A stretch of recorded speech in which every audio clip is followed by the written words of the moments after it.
नमस्कार मेरे प्यारे विद्यार्थियों, कैसे आप लोग।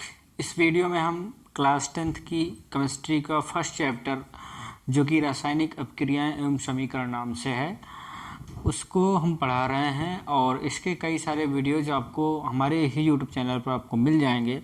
तो इस वीडियो में हम वियोजन अपक्रियाओं के बारे में पढ़ेंगे, मतलब डिसोसिएशन रिएक्शंस के बारे में पढ़ेंगे कि वियोजन अपक्रियाएं क्या होती हैं। तो वियोजन का सीधा सा मतलब होता है कि टूट जाना, विभाजित हो जाना, अलग हो जाना, ये होता है डिसोसिएशन। या एसोसिएशन का अपोजिट होता है डिसोसिएशन। तो संयोजन का अपोजिट होता है वियोजन। जिस हमने संयोजन अपक्रिया पढ़ा था, कॉम्बिनेशन रिएक्शंस, उसको हमने पढ़ा दिया है। तो उसी का अपोजिट होता है वियोजन अपक्रिया, मतलब डिसोसिएशन रिएक्शंस। तो इसकी हम परिभाषा लिख देते हैं, फिर इसको आपको बताएंगे कि कितने प्रकार की अपक्रियाएं होती हैं और इनका केमिकल रिएक्शंस कैसा होता है। वो सारी चीज़ें हम बात करते हैं, ठीक है। तो वे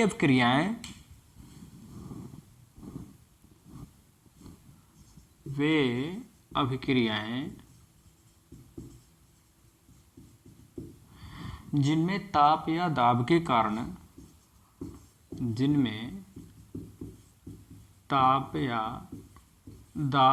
कारण वो यौगिक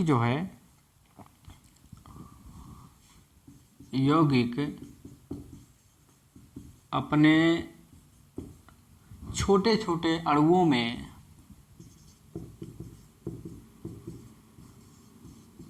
में विभाजित हो जाता है। अणुओं या मूलों में विभाजित हो जाता है,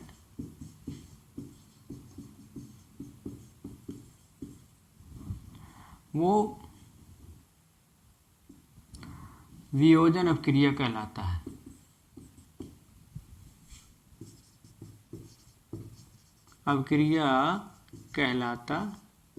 है। तो सिंपल सी बात है।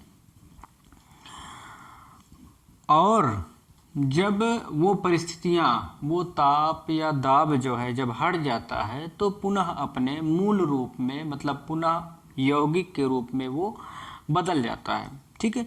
तो वो कहलाता है वियोजन अपक्रिया, ठीक है। जैसे कि अभी एग्जाम्पल मैं दे रहा हूँ। जैसे H2O क्या है? H2O एक यौगिक है जिसको हम जल कहते हैं। और ये किससे मिलकर बना है? ये दो अणुओं, हाइड्रोजन और ऑक्सीजन, मतलब दो तत्वों से मिलकर बना हुआ है। और जब इस पे किसी भी प्रकार का ताप, टेम्परेचर या प्रेशर जब इस पे डालेंगे तो ये हाइड्रोजन और ऑक्सीजन में विभाजित हो जाता है। तो इस प्रकार से यहाँ पर कौन सी अपक्रिया हो जाती है? यहाँ पे वियोजन अपक्रिया हो जाती है, डिसोसिएशन रिएक्शंस हो जाती है, ठीक है। लेकिन जब वही ताप या दाब जो इस पे लगा था वो हटा देंगे तो ये पुनः H2O फिर से बन जाता है। तो इस प्रकार की अपक्रिया होती है ये वियोजन अपक्रिया कहलाती है। तो वे अपक्रियाएं जिनमें कोई तत्व, कोई यौगिक विशेष परिस्थितियां जैसे ताप या दाब पड़ने पर वो अपने अवयवों में, मतलब जिन तत्वों से मिलकर या जिन अणुओं से मिलकर या जिन मूलों से मिलकर वो यौगिक बना है, वो पुनः उनमें विभाजित हो जाता है।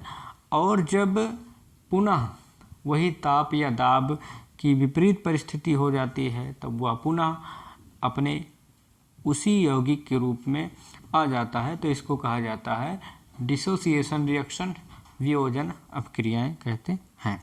तो इस प्रकार से क्या होता है? रिवर्सिबल होता है, ऑनवर्ड और बैकवर्ड होता है। जैसे अब H2O पर क्या करेंगे? जब इस पर टेम्परेचर देंगे तो ये H2 और O2 में चेंज हो जाता है, लेकिन जब वही टेम्परेचर हटा देंगे तो पुनः H2O में बदल जाता है, पुनः वो रिएक्शंस हो जाती हैं। तो ये अपक्रियाएं दो प्रकार की होती हैं। वो कौन कौन सी हैं उसको देख लेते हैं। तो ये अपक्रियाएं दो तरह से होती हैं।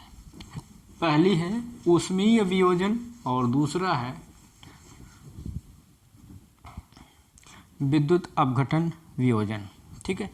तो पहला जो वियोजन होता है ऊष्मीय वियोजन होता है।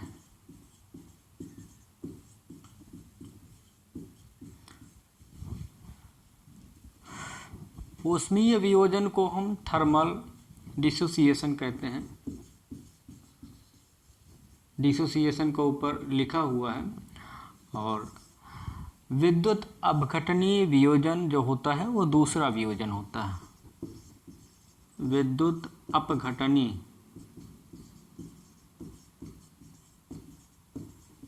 तो इस प्रकार से दो प्रकार के वियोजन होते हैं। इलेक्ट्रोलाइटिक इसको कहा जाता है,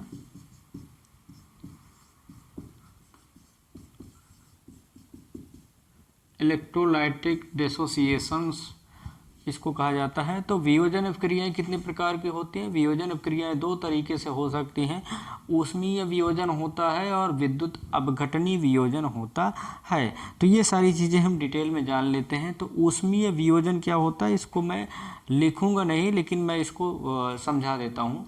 यहाँ पे लिखा है ऊष्मीय मतलब ऐसी वियोजन अपक्रियाएं जो टेम्परेचर देने पर होती हैं, तापमान देने पर, या कह सकते हैं उसका टेम्परेचर बढ़ा दिया जाए तो उसके यौगिक का विखंडन हो जाता है। वो यौगिक क्या होता है अपने तत्वों में विभाजित हो जाता है, तो वो कहलाता है ऊष्मीय वियोजन। तो जैसा कि इसको हम देखते हैं अभी,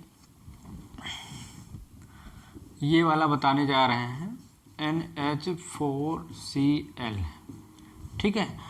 ये है ammonium chloride NH4Cl। Ammonium chloride है। जब इसको गर्म किया जाता है तो जब इसको हम गर्म करते हैं तो NH3 प्लस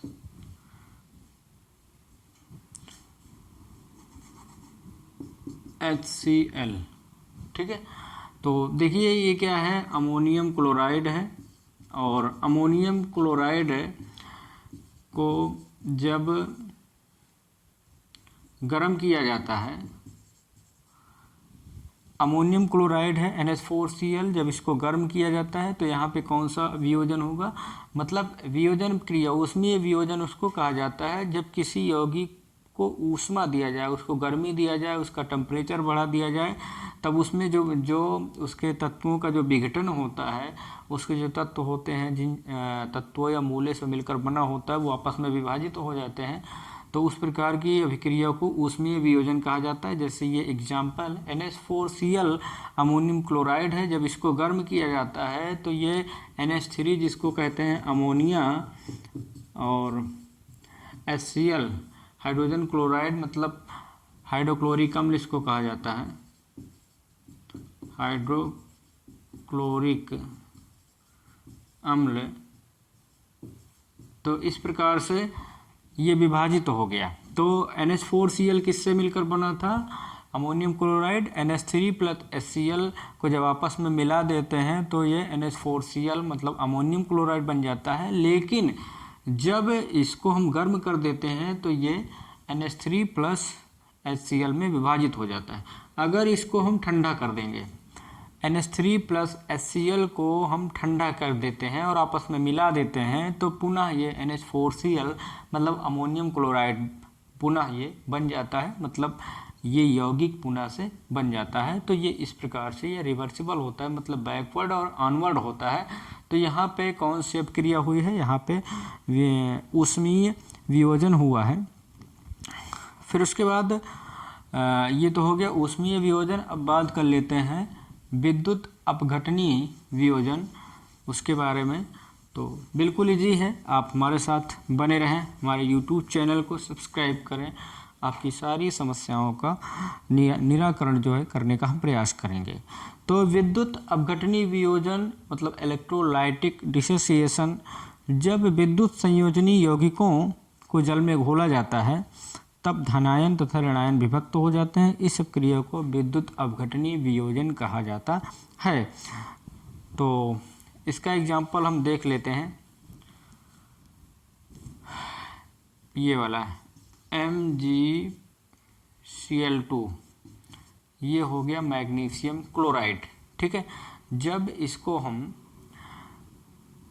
क्या करते हैं, विद्युत अपघटनी वियोजन। तो जब विद्युत संयोजक यौगिकों को जल में घोला जाता है, ये है मैग्नीशियम क्लोराइड, जब इसको जल में घोला जाता है तब ये धनायन तथा ऋणायन में विभक्त हो जाते हैं। तो इस प्रकार की अपक्रिया को हम विद्युत अपघटनी वियोजन कहते हैं। और जब वो जल जो विलायक होता है, जब उसको हटा लिया जाता है तो पुनः जो है मैग्नीशियम क्लोराइड पुनः से बन जाता है। तो जैसे यहाँ पे इसको विलायक मतलब जल है, जब उसमें इसको घोला जाता है मतलब मिला दिया जाता है। मैग्नीशियम क्लोराइड को जब विलायक मतलब जल में जब इसको मिला दिया जाता है, घोल दिया जाता है, तो ये क्या बन जाता है, Mg प्लस और Cl निगेटिव। तो इस प्रकार से देखिए यहाँ पे मैग्नीशियम क्लोराइड एक यौगिक है। अब यहाँ पे किस प्रकार का वियोजन हो रहा है, तो यहाँ पर जब इसको हम जल में घोल देते हैं तब क्या हो जाता है, ये मैग्नीशियम धनायन बनाता है और जो क्लोरीन होता है वो ऋणायन बना देता है। तो इस प्रकार से ये आपस में विभाजित हो जाता है। मतलब इसमें किस प्रकार का वियोजन हुआ, इसमें विद्युत अपघटनी वियोजन हुआ है। लेकिन जब इसको हम जल से हटा ले जाते हैं, ठीक है, जब इसको जल से हटा देते हैं तो पुनः जो है ये मैग्नीशियम क्लोराइड बन जाता है। तो इस प्रकार से आप समझ सकते हैं। इसी प्रकार का एक और एग्जाम्पल समझ लेते हैं, NaCl मतलब सोडियम क्लोराइड है। जब इसको जल में घोला जाता है तो ये क्या करता है, सोडियम क्लोराइड है, और सोडियम क्लोराइड बोला जाता है साधारण नमक को, जिस नमक का हम लोग खाने में इस्तेमाल करते हैं वो कहलाता है सोडियम क्लोराइड। ये कैसे बनता है, तो ये सोडियम प्लस HCl के मिलाने से सोडियम क्लोराइड बन जाता है। लेकिन जब इसको हम जल में जब घोल देते हैं तो क्या हो जाता है, सोडियम जो है वो धनायन बना देता है और जो क्लोरीन होता है वो ऋणायन बना देता है। लेकिन जब इसको जल से हम हटा देते हैं, जब इसको सुखवा देते हैं, मतलब जैसे कि अब इसको रख दिया गया और इसका जो जल है वो वाष्प के रूप में उड़ जाता है, तो पुनः जो है सोडियम क्लोराइड के रूप में पुनः निर्मित हो जाता है। तो इस प्रकार से ये रिवर्सिबल होता है। जल में घोलने पर सोडियम अलग हो जाता है, क्लोरीन अलग हो जाता है। लेकिन जब उसी जल को सुखा दिया जाए, जल जो है रख दिया जाए इसको, और जल जो है वाष्प के रूप में उड़ जाएगा, तो हमारे पास क्या बचेगा, सोडियम क्लोराइड बचेगा, मतलब साधारण नमक बचता है। तो इस प्रकार की जो अपक्रियाएँ होती हैं वो विद्युत अपघटनी वियोजन कहलाती हैं। तो आपने देखा कि वियोजन अपक्रिया क्या होती है और इसको कितने प्रकार से हम कर सकते हैं, ऊष्मीय वियोजन और विद्युत अपघटनी वियोजन, उसके एग्जाम्पल आपने पढ़ा। तो आप हमारे साथ बने रहें, निश्चित रूप से आपको पूरा कोर्स जो है वो अच्छे से समझाने का प्रयास किया जाएगा। मिलेंगे अगले वीडियो में, तब तक के लिए जय हिंद।